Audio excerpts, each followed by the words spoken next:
কাল আর সেকালের চালাক ব্যক্তিদের একটা পার্থক্য আপনাদেরকে বলি।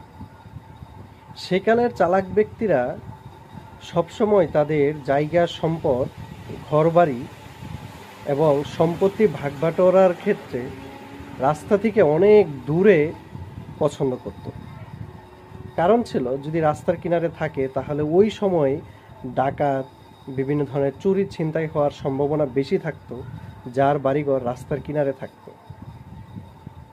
আর বর্তমান সময়ে মানুষ রাস্তার কিনারের এত পরিমাণ ডিমান্ড বাড়ি এবং জায়গার, তারা যদি সেটা ওই সময় জানতো তাহলে ওই সময়কারের চালাকিটা বর্তমান সময়ের বোকাতে রূপান্তরিত হয়ে গেছে, এটা যদি তারা জানতে পারতো তাহলে হয়তো বা তারা এগুলা কখনো করতো না।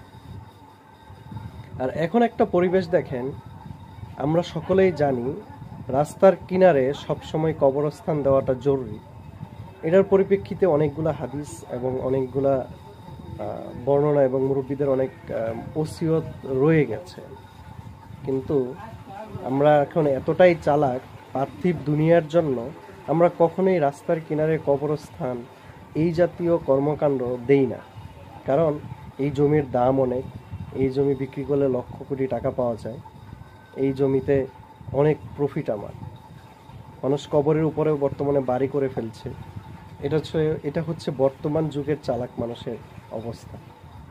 তো এই দুইটা দিক বিবেচনা করে আপনাদের কাছে কি মনে হয়, কারা বেশি চালাক ছিল?